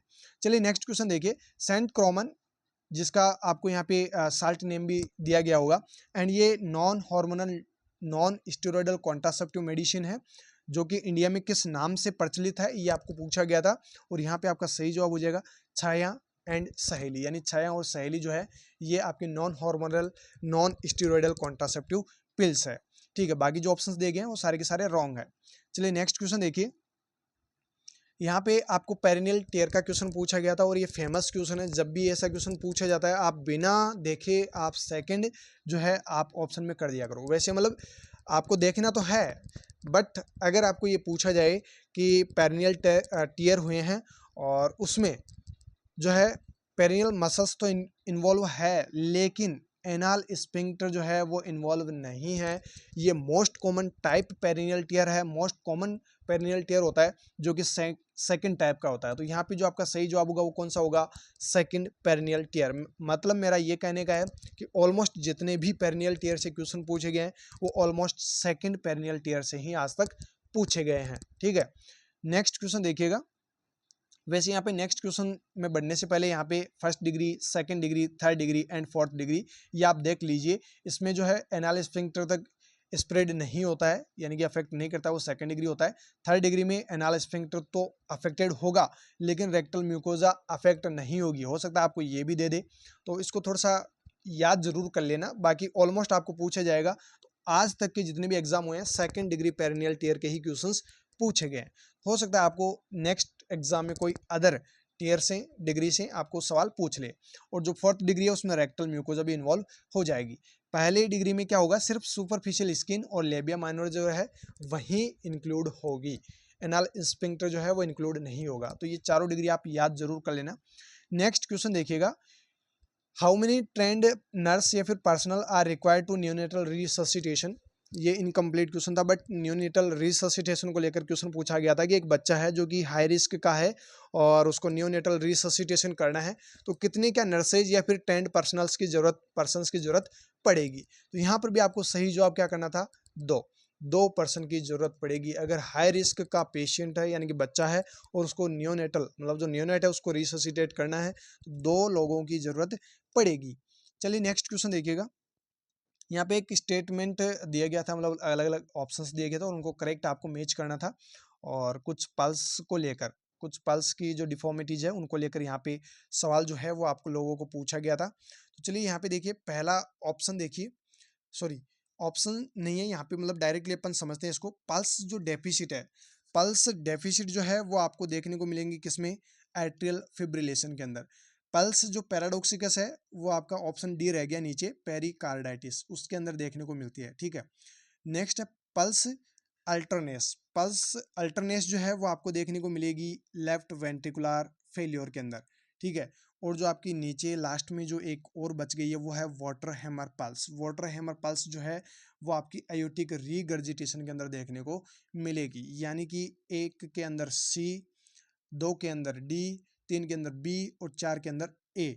ये आपका यहाँ पे सही जवाब हो जाएगा। बाकी हो सकता है आपको थोड़े से एक अल्टर्ड जो है ऑप्शंस मिले हो वहाँ पे, तो लेकिन हमने कोशिश की है कि वैसे के वैसे क्वेश्चंस आप लोगों को प्रोवाइड करवाएं। ठीक है, बाकी आपको कहीं भी कोई डाउट हो या फिर कोई क्वेश्चन में कुछ करेक्शन करना हो तो वो आप हमें कमेंट बॉक्स में ज़रूर बता दीजिएगा। चलिए यहाँ पे पल्स डेफिसिट जो है वो एट्रियल फिब्रिलेशन में देखने को मिलेगी। पल्स पैराडॉक्सिकस जो है वो पेरिकार्डाइटिस में देखने को मिलेगी। पल्स अल्टरनेस जो है वो लेफ्ट वेंट्रिकुलर डिसफंक्शंस या फिर फेलियर में देखने को मिलेगी। वाटर हैमर पल्स जिसको कोरिजन पल्स के नाम से भी जानते हैं और कोलैप्सिंग पल्स के नाम से भी जानते हैं, ये आयोटिक रिगर्जिटेशन में देखने को मिलेगी। ठीक है, चलिए नेक्स्ट क्वेश्चन देखिएगा, सेंट्रल वेन लाइन लगी हुई है एक पेशेंट को और वो यूज नहीं आ रही है, तो बताइए उस कैथेटर लाइन को कितने समय में या फिर कितनी देर में उस कैथेटर लाइन को आप फ्लश करते रहेंगे। तो यहाँ पे आपको सही जवाब करना था ऑप्शन बी, यानी 24 आवर्स। प्रत्येक 24 घंटे से आपको कैथेटर लाइन को फ्लश करते रहना है, वो काम में आए या फिर ना आए। वैसे आपको यहाँ पे बोला गया है कि कैथेटर लाइन वेन लाइन लगी हुई है और वो काम में नहीं आ रही है, लेकिन वो काम में कभी भी आ सकती है। तो ऐसी अगर लाइन सेंट्रल लाइन लगी हुई है तो उसको 24 आवर 24 घंटे में फ्लश करना ही करना है। नेक्स्ट क्वेश्चन देखिएगा, ये रेशनल जो है वो आप लोग पढ़ लीजिए। फ्लश करते हैं तो इसके बाद में जो है मेडिकेशंस देने के बाद में भी आपको फ्लश करना होता है। ब्लड ट्रांसफ्यूजन करने के बाद में ब्लड सैंपल लिया है या फिर टीपीएन दिया है, तो इन सब के बाद में भी आपको फ्लश करना होता है। इनके बाद में तो करना होता ही होता है। अगर काम में नहीं आ रही है तो एवरी 24 आवर उसको फ्लश कर दीजिए। ठीक है, नेक्स्ट देखिए question, swelling and bruising catheter insertion site पे जो है स्वेलिंग हुई है, ब्रुवाइजिंग हुई है, तो आपको पूछा गया था ये किस कॉम्प्लिकेशन को इंडिकेट कर रही है। तो यहाँ पे आपको सही जवाब करना था हेमेटोमा, कि यहाँ पे क्या हुआ है, इंसर्शन साइट पे हेमेटोमा हुआ है, जिसकी वजह से स्वेलिंग और ब्रुवाइजिंग देखने को मिली है। तो जिन्होंने हेमेटोमा किया है बिल्कुल सही जवाब है। नेक्स्ट क्वेश्चन देखिएगा, पोषण माह सेलिब्रेट जो है इंडिया के अंदर किस मंथ में किया जाता है, और अभी चल रहा है सितंबर महीना, और इसी का क्वेश्चन आप लोगों को पूछ लिया गया है। तो जिनको पता था उन्होंने कर दिया होगा, अदरवाइज काफ़ी लोगों ने स्किप कर दिया होगा, तो काफ़ी लोगों ने गलत जवाब कर दिया होगा। तो देखिए जो पोषण माह है वो सितंबर में सेलिब्रेट किया जाता है, जो कि अभी महीना चल रहा है, इसमें पोषण माह सेलिब्रेट किया जाता है। नेक्स्ट क्वेश्चन देखिएगा, ऐसी वो कौन सी एसटीडी है, सेक्सुअल ट्रांसमिटेड डिजीज है, जिसमें फ्रोथी ग्रेनिश येलो डिस्चार्ज जो है, यानी कि वेजाइनल डिस्चार्ज देखने को मिलता है। हो सकता है ये लंबा चौड़ा क्वेश्चन आपको मिला हो, लेकिन उसकी जो कहानी है वो सिंपल सी इतनी थी कि frothy green yellowish vaginal discharge हो रहा है, यानी कौन सी बीमारी को ये इंडिकेट कर रहा है, बस इतना सा आपको पूछा गया था। तो यहाँ पे आपको सही जवाब करना था ट्रेकोमोनियासिस। ट्रेकोमोनियासिस में ये फाइंडिंग जो है वो देखने को मिलेगी। नेक्स्ट क्वेश्चन देखिएगा, ये ड्रग कैलकुलेशन का क्वेश्चन था, बिल्कुल सिंपल सा क्वेश्चन था कि एक पेशेंट है जिसको इंसुलिन देना है और 12 यूनिट इंसुलिन जो है वो एडमिनिस्टर करनी है, और अवेलेबल जो कितनी है, U40 ml इंसुलिन अवेलेबल है पर ml 1 डिवीजन यहाँ पे दिया हुआ है। तो यहाँ पे फॉर्मूला जो है वो आपका क्या लगेगा, available dose upon desired dose into quantity. तो देखिए desired dose upon available, desired dose जो है, डिजायर्ड डोज आपके ऊपर आ जाएगी D/A इंटू क्वान्टिटी। तो देखिए यहाँ पे डिजायर्ड डोज कितनी है, 12 यूनिट आपको देनी है और 40 यूनिट आपके पास में अवेलेबल है। तो यहाँ पे 40 नीचे आ जाएगा इंटू क्वान्टिटी 1, यानी कि 1 ml पर डिवीजन है, ठीक है। तो यहाँ पे 40 ml कितने पर ml लिखा हुआ है, अगर 5 ml होता तो फिर यहाँ पे आपका 5 आ जाता, लेकिन यहाँ पे क्या लिखा है, पर ml, तो 1 ml आ जाएगा D/A इंटू क्यों, ये आपका फॉर्मूला हो जाएगा desirable upon available into quantity. तो 12 को 40 से आप अगर डिवाइड करेंगे तो नहीं जाएगा, ठीक है, पूरा पूरा भाग इसमें नहीं जा रहा है, तो इसमें 0 कर दीजिए, यानी कि यहाँ पे भाग नहीं गया, मतलब डिवाइडेशन नहीं हुआ है, तो 0 पॉइंट, अब इसको आप कट करेंगे कितने आ जाएंगे 3, 0.3 ml जो है वो आपका सही जवाब हो जाएगा। बिल्कुल सिंपल सा क्वेश्चन आपको पूछा गया था। D/A इंटू क्यू जो है ये सिंपल सा आपको फॉर्मूला लगाना था। चलिए नेक्स्ट क्वेश्चन देखिएगा, यहाँ पे ये पूरा रेशनल भी दिया हुआ है D/A into Q. Next question देखिए, ये एग्जैक्ट मतलब क्वेश्चन तो ऐसा ही पूछा गया था कि ट्रिपल ल्यूमन कैथेटर जो है सेंट्रल वेनस कैथेटर का क्वेश्चन था, और जो इसके पॉट्स है, 3 जो अलग अलग पॉट्स होते हैं, जो ल्यूमन्स होती है, उनके जो वर्क है, उनके जो काम है, उनको लेकर सवाल पूछा गया था। अलग अलग जो ल्यूमन है, अलग अलग पॉट्स हैं, उनके अलग अलग काम जो है अलग अलग ऑप्शंस में दिए हुए थे, उनमें से आपको चूज करना था। जो प्रॉक्सिमल ल्यूमन होती है या फिर जो प्रॉक्सिमल पॉट होता है, ये ब्लड सैंपल लेने के लिए होता है। डिस्टल जो ल्यूमन होता है, इससे हम CVP मॉनिटरिंग करते हैं। मीडियल जो ल्यूमन होता है, इससे हम TPN यानी टोटल पेरेंटल न्यूट्रिशन एडमिनिस्टर करते हैं। बाकी जो आपका प्रोक्सिमल ल्यूमन है, उससे मेडिकेशन भी दे सकते हैं, ब्लड एडमिनिस्ट्रेशन भी कर सकते हैं। डिस्टल ल्यूमन से मेडिकेशन भी दे सकते हैं और ब्लड एडमिनिस्ट्रेशन भी कर सकते हैं। लेकिन इनमें जो इंपॉर्टेंट बात आपको याद रखनी है वो ये याद रखनी है, प्रॉक्सिमल जो है वो ब्लड सैंपल लेने के लिए, डिस्टल है वो CVP मॉनिटरिंग के लिए। तो जिन्होंने ये अगर सही किया है तो उसको पूरे नंबर मिल जाएंगे, अगर अदरवाइज आपने तुक्का वगैरह लगाया है तो आपको नेगेटिव मार्किंग यहाँ पे हो जाएगी। चलिए नेक्स्ट क्वेश्चन देखिएगा, आपको यहाँ पे सिंपल सा क्वेश्चन पूछा गया था कि 6 वीक का एक बच्चा है, उसको कौन कौन सी वैक्सीन जो है वो एडमिनिस्टर हम करेंगे। देखिए इस प्रकार से आपको ऑप्शंस मिले होंगे, हो सकता है थोड़े से डिफरेंट ऑप्शन हो, लेकिन आपको जो सही जवाब करना था वो करना था option D, OPV first, penta first, PCV first and रोटा फर्स्ट। ये वैक्सीन 6 वीक पे लगती है। चलिए नेक्स्ट क्वेश्चन देखिएगा, फिर से वैक्सीन के 2 क्वेश्चन थे। तो यहाँ पे क्वेश्चन में ये पूछा गया है कि कौन सा वैक्सीन के रिगार्डिंग एक सही ऑप्शन है। तो यहाँ पे आपको सही जवाब करना था कॉन्जुगेटेड न्यूमोकोकल वैक्सीन। जो न्यूमोकोकल वैक्सीन है वो कैसी है, कॉन्जुगेटेड है। बाकी जो भी ऑप्शंस दिए हुए हैं वो सारे के सारे गलत मैच किए हुए हैं। तो चलिए इसको सही मैच करके भी याद कर लेते हैं। इनएक्टिवेटेड जो वैक्सीन है वो कौन कौन सी है, IPV inactivated polio virus vaccine, whole cell pertussis जो कि वुपिंग कफ होती है, एंड रेबीज वैक्सीन है, हेपेटाइटिस A वायरस वैक्सीन है, ये सारी की सारी इनएक्टिवेटेड यानी किल्ड वैक्सीन है। कॉन्जुगेटेड में आपका Haemophilus influenza and conjugated vaccine जो HIV है वो कॉन्जुगेटेड है। न्यूमोकोकल कॉन्जुगेटेड वैक्सीन है, ये 2 वैक्सीन जो है कॉन्जुगेटेड है। टॉक्सोइड्स की बात करते हैं तो DT एंड TT ये दोनों टॉक्सोइड्स है। लाइव एट्यूनेटेड में आपके BCG, OPV, MMR, yellow fever, VZV ये सारे लाइव एट्यूनेटेड वैक्सीन के एग्जाम्पल्स है। चलिए नेक्स्ट क्वेश्चन देखिए। एक 7 महीने का बच्चा था जिसको ये दिक्कत हुई थी। देखिए यहाँ पे पूरा नाइट विजन हुआ है, ड्राई रफ स्किन हुई है, एक्सट्रीमली ड्राइनेस ऑफ आई हो रखा है। ये सारे के सारे सिम्टम्स देखने को मिले हैं विटामिन ए की डेफिशिएंसी से। तो बताइए करेक्ट ट्रीटमेंट इस बच्चे का क्या होगा? तो कितनी क्या डोज जो है विटामिन ए की इस बच्चे को दी जाएगी? तो ये अपन ने पहले वैसे सॉल्व कर लिया है, फिर भी देख लेते हैं। यहाँ पे आपका सही जवाब हो जाएगा 1 लाख इंटरनेशनल यूनिट। यहाँ पे मैंने आपको ये भी बताया था, अगर बच्चा जो है वो 6 महीने से कम का है और 6 महीने से ज़्यादा का है और 12 महीने से ज़्यादा का है, या फिर यूँ कह सकते हैं 9 महीने पे या फिर 12 महीने से पहले जो है पहला डोज लग गया है, तो उसके 6 महीने बाद कितना लगेगा? 2 लाख इंटरनेशनल यूनिट, ठीक है।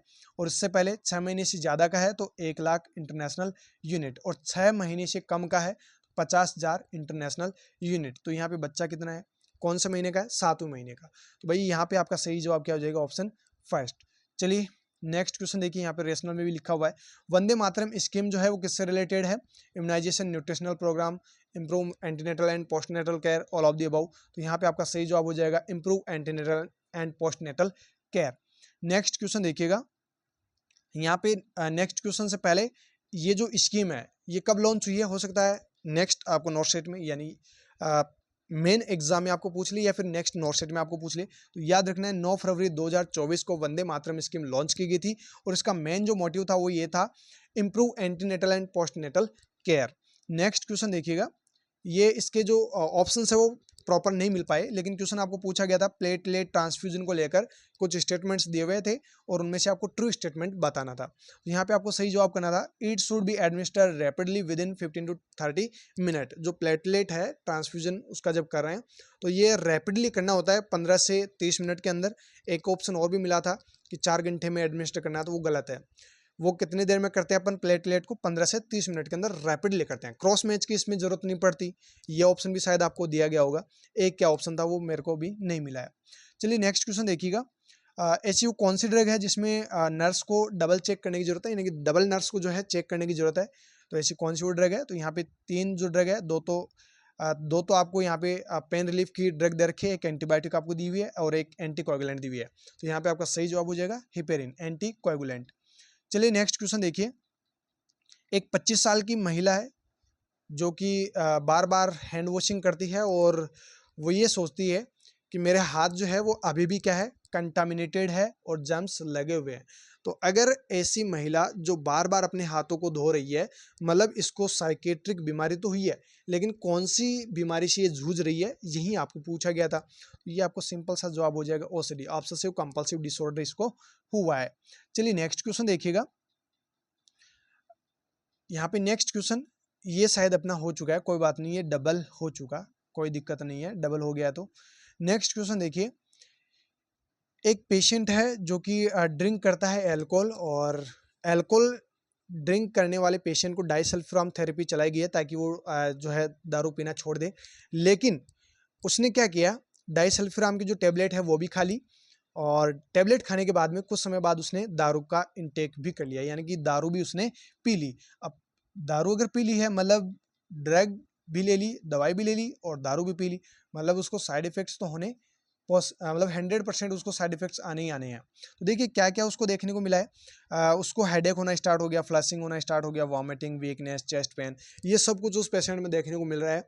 दवाई ले भी ली, उसके बाद दारू भी पी ली और उसके बाद में ये सब कुछ उसमें देखने को मिला है। तो बताइए इस पेशेंट में क्या हुआ है, ये आपको पूछा गया था। यहाँ पे आपको सही जवाब करना था ड्रग एथेनॉल रिएक्शन। बाकी अलग अलग साइड इफेक्ट, टॉक्सिक इफेक्ट, इस प्रकार से अलग अलग ऑप्शन मिले होंगे, या फिर कोई एनाफाइलेक्टिक रिएक्शन वगैरह इस प्रकार से ऑप्शन मिले होंगे। वहाँ पे आपको सही जवाब करना था D&E रिएक्शन, इन ड्रग एथेनॉल रिएक्शन। चलिए नेक्स्ट क्वेश्चन आपको एसिड बेस इम्बैलेंस से पूछा गया था, और यहाँ पे एसिड बेस इम्बैलेंस में डाटा जो आपको देखने थे वो सिर्फ यही देखने थे, और एक ट्रिक जो है वो आपको याद रखनी थी, ROM, respiratory opposite metabolic equal. Respiratory opposite का मतलब है पीएच गिरेगी तो जो आपका CO2 है वो क्या हो जाएगा, बढ़ जाएगा। तो यहाँ पे देखिए पीएच जो है वो गिरी हुई है, मतलब एसिडोसिस तो होगा, लेकिन बहुत सारे लोग मेटाबॉलिक एसिडोसिस करके आए होंगे, तो उनका 100% ये जवाब गलत है। देखिए यहाँ पे पीएच गिरी है, लेकिन PCO2 का लेवल बढ़ा हुआ है। 35 से 45 नॉर्मल होता है, ठीक है, PCO2, लेकिन यहाँ पे 50 है, यानी कि बढ़ा हुआ है। और जो SCO3 है वो 22 टू 28 तक मानते हैं। तो ये लगभग मतलब अपनी नॉर्मल लिमिट के अंदर ही है, लेकिन लिमिट से बाहर कौन हो गया? PCO2। और जब लिमिट से बाहर हो जाता है मतलब यहाँ पे क्या हो गया? RO, respiratory opposite, respiratory acidosis यहाँ पे हो गया। लेकिन अगर आपने लिमिट पार कर दी और मेटाबॉलिक आपने कर दिया है, मतलब इसका खामियाजा आपको भुगतना पड़ेगा। यहाँ पे आपका सही जवाब हो जाएगा respiratory acidosis with partial compensated. चलिए नेक्स्ट क्वेश्चन देखिएगा। एक पेशेंट है जो सफर कर रहा है pulseless ventricular tachycardia and who have a pulse but are hemodynamically unstable, what is priority treatment? हो सकता है ये PE pulseless electrical activity PEA से पूछा गया हो, और हो सकता है आपको ये PVT से पूछा गया हो। तो शायद लगता है मेरे को जो VT है ये पल्सलेस नहीं होता है, पल्सलेस आपका इलेक्ट्रिकल एक्टिविटी वाला ही आएगा। तो इसमें थोड़ा सा करेक्शन कर लीजिए, यहाँ पे PEA कर लीजिए, ठीक है। PEA का एक पेशेंट था और वो हीमोडायनेमिकली अनस्टेबल था, तो उसका ट्रीटमेंट आपको करना था। तो बताइए इसके लिए क्या ट्रीटमेंट जो है प्रायोरिटी रहेगा? एट्रोपाइन ड्रग दी हुई है, एपिनेफ्रिन ड्रग दी हुई है, कार्डियोवर्जन एंड डिफिब्रिलेटर, ये ऑप्शंस आपको दिए हुए हैं। देखिए यहाँ पे ये कार्डियोवर्जन है, ठीक है। तो यहाँ पे अब जो आपको सही जवाब करना था वो करना था डिफिब्रिलेटर, डिफिब्रिलेटर या फिर डिफिब्रिलेशन, ये आपका यहाँ पे सही जवाब हो जाएगा, ऑप्शन ए। नेक्स्ट देखिए क्वेश्चन, यहाँ पे पिक्चर दी हुई है, उसको आपको आइडेंटिफाई करना है। देखिए जो पिक्चर दी हुई है ये आप यहाँ पे देखिए, यहाँ पे जो पिक्चर आपको दिखाई गई थी वो ये दिखाई गई थी, और आपको पूछा गया था इसको आपको बताना है। तो यहाँ पे जो पिक्चर दिखाई गई है ये है modified Pomeroy procedure. Pomeroy procedure है ये, कौन सा वाला? Modified Pomeroy procedure. तो जिन्होंने ये किया था वो सही जवाब था, और जिन्होंने स्किप किया है उनके लिए बहुत ही अच्छी बात है, और जिन्होंने गलत जवाब कर दिया वो नेगेटिव मार्किंग के लिए तैयार है। जो चीज़ आपको नहीं आती हो उसको स्किप करने की होती है। ऐसा नहीं है एम्स नॉर्थ ने या फिर यानी एम्स वालों ने 100 क्वेश्चन दिए हैं तो मैं तो 95 करके ही जाऊंगा। भाई इतने परफेक्ट नहीं हो आप, 95 करने लायक नहीं हो। आपको पता है एम्स की जो कट ऑफ रहती है वो मिनिमम जो मार्किंग है यानी कि जो पासिंग मार्क्स होती है वो वहीं तक रहती है, 45 से 50 और 50 से 55। बस ये जनरल की है, ये ओबीसी की है। इतनी ही आपकी कट ऑफ रहेगी, ज़्यादा नहीं रहेगी, इतनी रहेगी। क्योंकि आपके जो कई लोग 80 करके आए उनके 20 क्वेश्चन गलत हो रहे हैं, किसी के 15 क्वेश्चन गलत हो रहे हैं, तो ये लगभग वहीं एवरेज आ जाता है। तो आपको ज़्यादा क्वेश्चन नहीं करने होते हैं। जब भी ऐसा लगता है कि ये क्वेश्चन मेरे को नहीं आ रहा है उसको छोड़ना ही होता है। चलिए नेक्स्ट पिक्चर आपको दिखाई गई थी, यहाँ पे कुछ इमेज बेस्ड क्वेश्चन भी आपको पूछे गए थे, और ये जो पिक्चर दिखाई गई है ये मॉटलिंग की है, जिन्होंने इरिदमा किया है रेडनेस को देकर। ये सुनने में आया कि ये थोड़ी सी ब्लर नज़र आ रही थी, बट ये जो पिक्चर आपको दिखाई गई थी ये मॉडलिंग की ही थी, इरिदमा की नहीं थी। जिन्होंने किया है गलत है, बाकी जिन्होंने मॉडलिंग किया है पूरे पूरे नंबर यहाँ पे मिल जाएंगे। चलिए नेक्स्ट आपको ये इंजेक्शन आपको दिखाया गया था, और ये भी सुनने में आया कि ये थोड़ा सा ब्लर नज़र आ रहा था, यहाँ पे तो बिल्कुल साफ नज़र आ रहा है आपको। कार्बोप्रोस्ट ट्रोमेथामाइन, ये इंजेक्शन दिखाया गया, आपको पूछा गया था कि इसका यूज़ क्या है।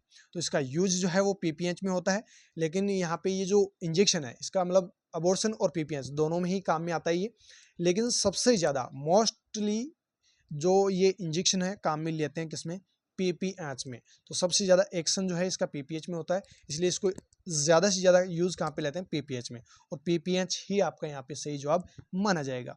चलिए नेक्स्ट क्वेश्चन देखिएगा। यहाँ पे एक पिक्चर आपको दिखाई गई थी और आपको पूछा गया था कि ये किसको इंडिकेट कर रहा है या फिर ये पिक्चर किसकी है? पाई चार्ट, स्कैटर प्लॉट, इस प्रकार से ना, बायोग्राफ, हिस्टोग्राम। यहाँ पे जो आपका सही जवाब था वो था स्कैटर प्लॉट, और ये भी ईएसआईसी ने भी पूछा था, लेकिन ईएसआईसी ने थोड़ा सा डिफरेंट ये क्वेश्चन पूछा था। चलिए नेक्स्ट क्वेश्चन देखिएगा। एक पिक्चर आपको दिखाई गई थी, फीवर का आपको टाइप बताना था कि किस टाइप की फीवर को इंडिकेट कर रही है। तो ये जो फीवर की टाइप है ये है आपकी रेमिटेंट। टेम्परेचर बढ़ रहा है, फिर से घट रहा है, फिर बढ़ रहा है, फिर घट रहा है, मतलब ये पूरा बिल्कुल एक साइकिल जो है इस प्रकार से चल रहा है। ये रेमिटेंट फीवर को इंडिकेट कर रहा है। जिन्होंने रेमिटेंट फीवर ऑप्शन में किया है मतलब उसका सही जवाब है। चलिए नेक्स्ट क्वेश्चन देखिएगा। फिर से पिक्चर को जो है आइडेंटिफाई करना है, ऐसा आपको पिक्चर दिखाया गया होगा और ऑप्शंस आपको दिए गए होंगे। मैलिकॉट कैथेड्रल, फोले कैथेड्रल, सुपराप्यूबिक कैथेड्रल, ठीक है, 3 ल्यूमन कैथेड्रल। तो यहाँ पे आपका सही जवाब होगा 3 ल्यूमन कैथेड्रल। देखिए 1, 2 और 3, ये 3 ल्यूमन वाला क्या है? कैथेटर है। चलिए नेक्स्ट क्वेश्चन देखिए। ये पिक्चर आपको दिखाई गई होगी, देखिए पिक्चर को ढंग से देख लीजिए, क्योंकि पिक्चर को जिसने ढंग से देख लिया वो सही जवाब करेगा और जिसने पिक्चर को सही ढंग से नहीं देखा वो गलत जवाब करके आया होगा। तो ऑलमोस्ट लोगों ने इसका जवाब जो है विर्जिली फॉर्सेप किया होगा, लेकिन वो क्या है, गलत जवाब है। विर्जिली फॉर्सेप्स अलग होती है। यहाँ पे एक चीज़ देखिए, यहाँ पे ये वाली चीज़, ये आपका यहाँ पे एक हुक नुमा स्ट्रक्चर आपको दिख रही होगी। ये जो फॉर्सेप है ये आपकी की लेंस फॉर्सेप है। जिन्होंने की लेंस फॉर्सेप किया है वो बिल्कुल सही जवाब है, बाकी विर्जिली वाले सारे के सारे गलत है। ठीक है, ये पिक्चर आपको दिखाई गई थी। चलिए नेक्स्ट पिक्चर देखिए। अभी पिक्चर चल रही है, फिल्म तो पूरी बाकी है, अभी रिजल्ट आना भी बाकी है, तो आपका मेन एग्जाम होना भी बाकी है। चलिए यहाँ पे ये पिक्चर आपको दिखाई गई थी, और पिक्चर जो आपको दिखाई गई थी वो मैं बता देता हूँ आपको। ये यहाँ से सिर्फ इतनी पिक्चर आपको दिखाई गई थी और पूछा गया था कि ये कौन से टाइप का मेन्यूअर है, यानी कौन से लियोपोल्ड्स मेन्यूअर में कौन से टाइप का ये मेन्यूअर है। तो ये थर्ड मेन्यूअर था जो आपको सही चूज करना था। थर्ड, सिर्फ आपको क्या चूज करना था यहाँ पे, थर्ड, यानी ऑप्शन सेकंड जो है वो आपको चूज करना था। ये पिक्चर आपको दिखाई गई थी, हो सकता है आपको मेन में ये पिक्चर दिखा दे, तो इन चारों पिक्चर को अच्छे से याद कर लेना। चलिए नेक्स्ट क्वेश्चन देखिए। एक 30 वीक की एक प्रेग्नेंट महिला थी जो कि ओपीडी में आई है और एब्डोमिनल उसका एग्जामिनेशन किया जाता है। तो देखिए जो फिटस का जो पोस्टीरियर फॉन्टेनल है वो लेफ्ट साइड ऑफ एब्डोमेन में देखने को मिलता है। जब आप असेसमेंट करते हैं तो ऐसी फाइंडिंग आपको देखने को मिलती है। तो बताइए फिटस की पोजीशन क्या है, ये सिंपल सा आपको क्वेश्चन पूछा गया था। तो यहाँ पे देखिए लेफ्ट साइड भी मिल रही है, मतलब लेफ्ट साइड का तो होगा, लेफ्ट ऑक्सीपिटो तो होगा, लेकिन एंटीरियर होगा या पोस्टीरियर, ये आपको बताना था। यहाँ पे इन्होंने बोला पोस्टीरियर फॉन्टेनल किधर दिखाई दे रहा है, लेफ्ट साइड में, यानी कि लेफ्ट ऑक्सीपिटो एंटीरियर यहाँ पे आपका सही जवाब हो जाएगा। नेक्स्ट क्वेश्चन देखिएगा। राजेश जो है वो ये सोचता है कि इस धरती पे, इस विश्व में सिर्फ और सिर्फ ऐसा मैं ही हूँ जो सबसे ज़्यादा पॉपुलर हूँ और सबसे ज़्यादा पावरफुल हो।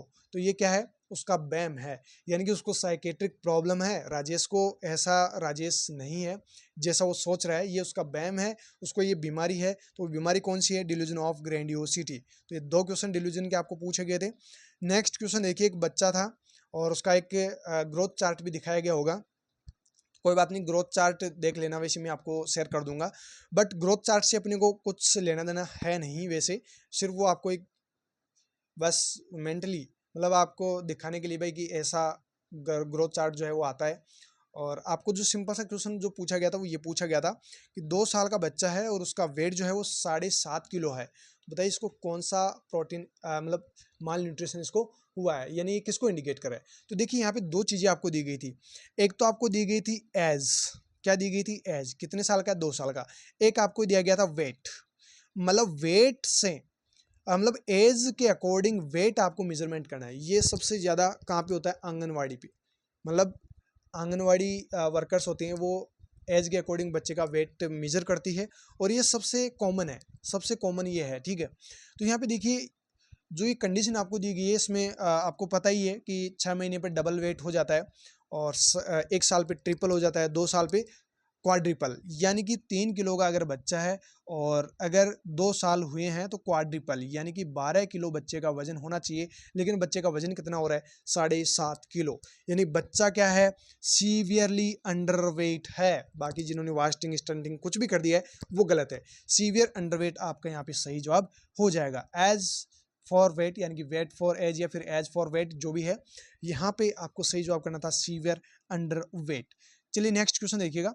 एक बच्चा है, यानी कि प्रेग्नेंट वुमन की कंडीशन आपको दी गई थी और बच्चे का जो हेड है वो इंगेज हो रखा है, और किस स्टेशन पे है बच्चे का हेड, -1 स्टेशन पे है। तो बताना है कि -1 स्टेशन से आप क्या समझते हैं, यानी कि जो बच्चे का हेड है वो कहाँ पर होगा, स्टियल स्पाइन 1 सेंटीमीटर अबव, यानी जो स्टियल स्पाइन है उससे जस्ट 1 सेंटीमीटर ऊपर की तरफ, यहाँ पे -1 -2 -3 होती है, यहाँ पे 0 पे स्टियल स्पाइन हो गया आपका।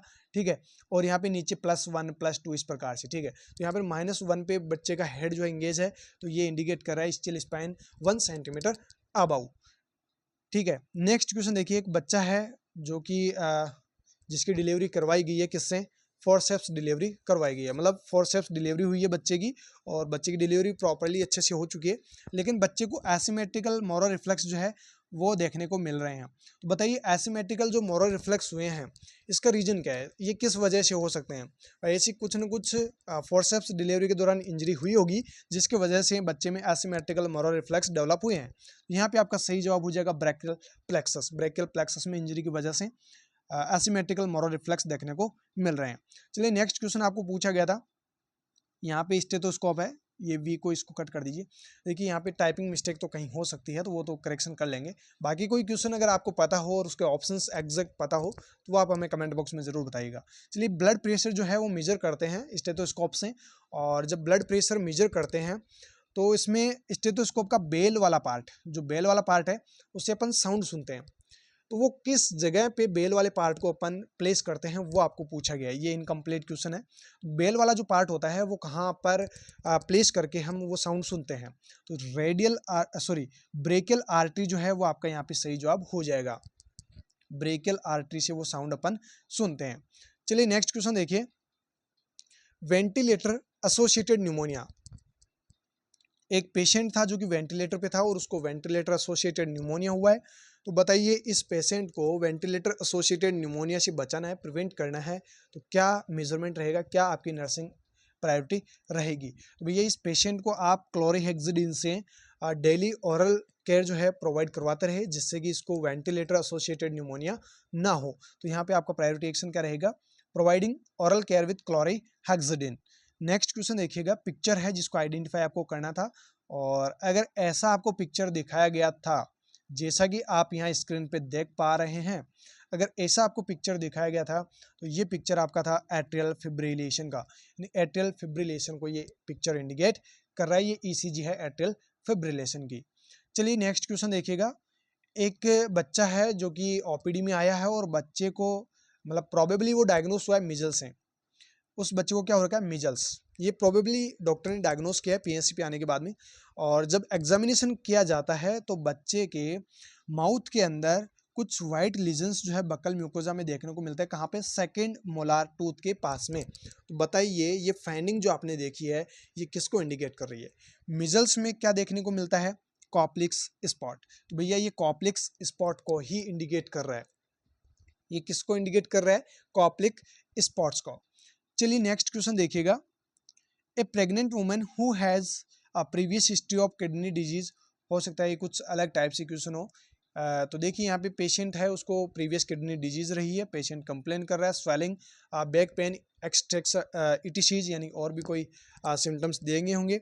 और आपको पूछा गया होगा कि भाई यूरिन टेस्ट जब इसका किया जाता है तो क्या देखने को मिलेगा। तो यहाँ पे आपका सही जवाब हो जाएगा +4 protein in urine. +4 protein in urine जो है वो देखने को मिलेगा।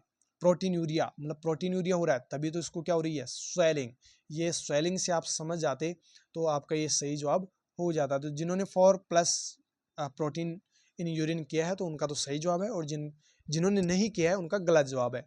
चलिए नेक्स्ट क्वेश्चन देखिए, एक बच्चा है जिसको पुरलेंट कंजक्टिवाइटिस हुआ है और चौथे दिन मतलब उसको ये कंडीशन हो चुकी है, 4 दिन उसको हो चुके हैं और इमरजेंसी डिपार्टमेंट में ये एडमिट है। तो बताइए as a priority nursing action आपका यहाँ पे क्या रहेगा। तो यहाँ पे देखिए जो आपका प्रायोरिटी नर्सिंग एक्शन रहेगा वो ये रहेगा कि इस पेशेंट में निमोनिया के साइन असेस करना है। क्या असेस करना है, निमोनिया के साइन असेस करना है। एज इट इज़ आपको ये क्वेश्चन दिया गया होगा और एज इट इज़ आपको ये ऑप्शंस मिले होंगे। तो देखिए यहाँ पे कुछ कुछ जो मिस प्रिंट है यानी मिस टाइपिंग है, जैसे यहाँ पे डी की जगह सी लिखा हुआ है, तो ये तो थोड़ी सी जो भी मिस प्रिंट है वो अपन करेक्शन कर लेंगे। बाकी कोई क्वेश्चन हो जो थोड़ा डिफरेंट हो या फिर आपको पता हो तो वो आप ज़रूर बताना। चलिए यहाँ पे आपका ऑप्शन ए जो है वो आपका करेक्ट जवाब है और यहाँ पे रेशनल दिया हुआ है, ये आप लोग पढ़ लीजिए। चलिए नेक्स्ट क्वेश्चन, एंड शायद ये लास्ट क्वेश्चन होगा, बिल्कुल लास्ट क्वेश्चन है 69, यानी 70 से एक क्वेश्चन कम है। चलिए नेक्स्ट क्वेश्चन है, लास्ट क्वेश्चन आज के हमारे इस सेशन का। हाइड्रोमनियोज एक महिला को हुआ है जो कि 35 वीक की गेस्टेशन और प्राइमी ग्रेविडा वो महिला है, उसको हाइड्रोमनियोज हुआ है। तो बताइए इसमें जो बच्चा होने वाला है इस महिला को, उस न्यू बॉर्न को कौन सी कंडीशन डेवलप हो सकती है। हाइड्रोमनियोज महिला को डेवलप हो रखा है, 35 वीक उसको हो चुके हैं, तो बच्चे को क्या कंडीशन डेवलप हो सकती है। यहाँ पे जैसे कि आप देख पा रहे हैं एज इट इज़ आपको ऑप्शन मिले होंगे। यहाँ पे आपका सही जवाब हो जाएगा option D, oesophageal atresia. Oesophageal atresia जो है वो आपको इस बच्चे के अंदर देखने को मिलेगा। किस कंडीशन में? हाइड्रोमियोज की कंडीशन में। यहाँ पे कुछ जो रेशनल है ये भी आप लोग देख लीजिए। वीडियो जो है वो ज़्यादा लेंथी हो जाएगा। मैंने कोशिश की है विदिन 1 आवर यानी 1 घंटे के अंदर मैं आप लोगों को टोटल 69 क्वेश्चंस जो है वो समझा चुका हूँ। वैसे आप कहीं पर भी जाएंगे तो 15 से 20 क्वेश्चंस आपको बताएंगे और पूरे 1.5 से 2 घंटे आपको लग जाएंगे। मैंने ज़्यादा से मतलब कम से कम समय लेते हुए आपको पूरा ये पेपर जो है प्रोवाइड करवा दिया है। फिर भी अगर आपको कहीं कोई डाउट हो या फिर कोई हो सकता है मिस प्रिंटिंग या फिर मिस आंसर की वजह से मैं आपको गलत बता दूं, तो वो भी आप मुझे कमेंट बॉक्स में ज़रूर बता दीजिएगा। गलतियां हमेशा इंसान से ही होती है, तो कहीं कोई गलती रह गई हो तो वो आप मुझे ज़रूर बता दीजिएगा। मिलते हैं नेक्स्ट सेशन के अंदर और मेन की अपन तैयारी करेंगे। तो कुछ कुछ वीडियोज़ के सेशंस में आप लोगों को दूंगा और ये PDF सिर्फ और सिर्फ जिन्होंने कोर्स परचेज कर रखा है उनको आज ही मिल जाएगी। मिलते हैं नेक्स्ट सेशन के अंदर। तब तक के लिए आप हमारे साथ बने रहिएगा और अपनी तैयारी अच्छी से अच्छी करते रहेगा। Thank you so very much.